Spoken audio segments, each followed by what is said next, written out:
Hi guys. Obviously Lewis is not in the team. He took a little bit of a knock on at the end of the game on Saturday. Reacted a little bit on Sunday. Was quite sore. Was better Monday, but just not in a position to play this week. So that was a disappointing blow for him and for us. Obviously Dave Wilson's also injured, and Alex comes onto the bench after playing Loosehead, and he comes back in and starts at Loosehead. So. In saying that, it's a pretty consistent team selection. There's lots of guys. I said to them, lots of guys playing well in the Premiership and putting pressure on. But we thought this was the right group to go with for this game. Martin, injuries are obviously a fact of life, but in a World Cup year to lose Lewis again, I mean, how much of a spanner in the works is this for the England management? You rate him highly. Yeah, of course we do. He's our captain. He brings. We all know what he brings. To the team, but these things happen. He's worked incredibly hard, as I said, with Bath, and our guys here to get back. Everyone was confident that he could play, the specialist and all of it. So these things happen. Unfortunately, it's part of it. He was disappointed, but we haven't had him so far. So the guys not in, and we go with the guys over there, and they've done a good job. So we're fully happy with James and Tom. They've done everything that's been asked of them. Mark Liebermont's comments again towards the end of the week, Martin. I mean, do you get those comments and put them in a bin? Do you pin them up in the team room? Are they a backhanded compliment? I haven't really worked out what they are. They're not on the team room. I think there's some more today, so I don't know. I mean, we've been busy getting ready. I think, as I said, I quite like it. It's it's sport, it's international sport, and that's what it's about. It's back in your country. So, I wasn't quite so sure of the Franco-Italian relationship. I'm glad he's cleared that up.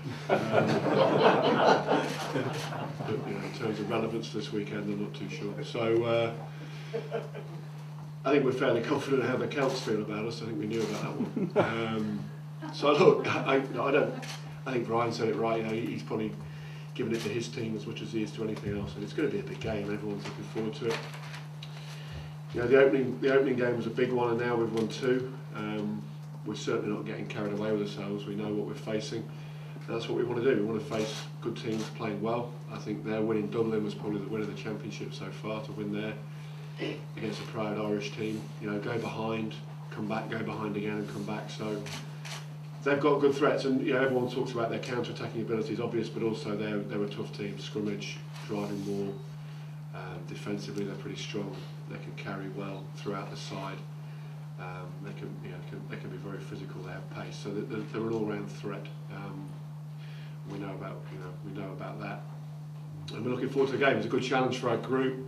It's another big game to play in, and this is what Test match rugby hopefully is for them: is playing big games week in, week out. I think his comments earlier in the week were right. It's a little bit like being in a tournament, like a World Cup, and playing these big games where everyone wants to know you. It's the biggest press conference we've had for a while, Six Nations wide. So that's what it's about. Yashvili has been a bit of a thorn in England's side over the last few years. I mean, the decision to play him, are you expecting now a more forward-based game from France? Well, it potentially gives them that option. You don't know sometimes where teams are with injuries. Every team has a number of injuries with players that are playing, so we go out there and face their 15 as they face ours. So I think they have the option of playing a number of ways, certainly. Does it annoy you that this game is being talked up as a Grand Slam decided with 2 more rounds to come after? It doesn't annoy me. It's factually incorrect, obviously, and totally incorrect, for us. I mean, they talked about winning a championship, and that's up to them. We just want to win the game and go on to the next one. They've made it clear. I think if they win here, they'll win it all. And maybe they're right, but from our point of view, it's the next one. It's a big one. There's no denying that. Where are they at the moment? I mean, you mentioned their threats to ship 59 points in the autumn, Martin, on home soil, but they are still the Grand Slam champions. I mean, where are they in your view? Yeah, I mean, that was an eye-opener when we got that result. I think it was a late kick-off. We just lost to South Africa. It was a sure sort of moment, but these things can happen. So they 7 on the trot in the championship. It's a pretty good run. They last lost it at Twickenham, in the Six Nations.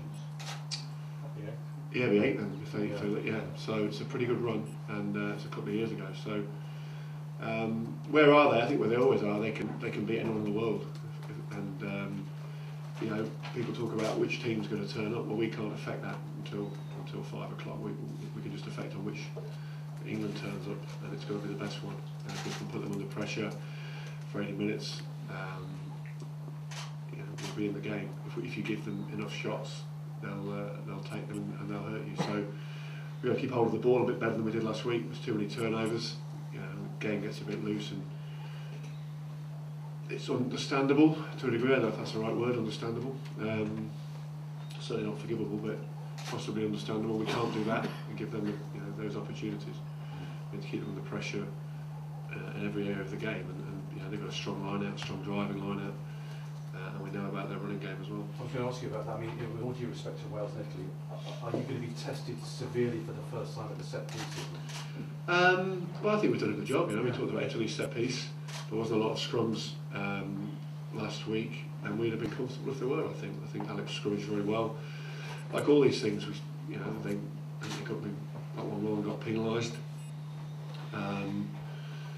You don't know how the game's going to turn out in terms of set pieces, how many you're going to get, where they're going to be. But yeah, we expect a full. You know, they love to scrummage. They love to get on top psychologically in that area if they can. And was a pretty big factor last year in the result. I think the penalties that came there, and we can't let that happen again. Martin, would you play exactly with the same attacking ambition against France that England did against Italy and Wales? Yeah, absolutely. Did you change the game or? No, not really. I mean, the weather, the forecast is pretty good, but you've got to play a little bit of what you see on the field as well. So we're not, you know, if we have to go out and play what's there, what's in front of us, and if that's some kicking game as well, then that's some kicking game as well. So we can't be predictable in anything we do, and when we do it, we've got to go well. So yeah, we want to play with the ball. We have done for all this year. Times we've been good, and times we haven't been so good, but it's the ambition's been there.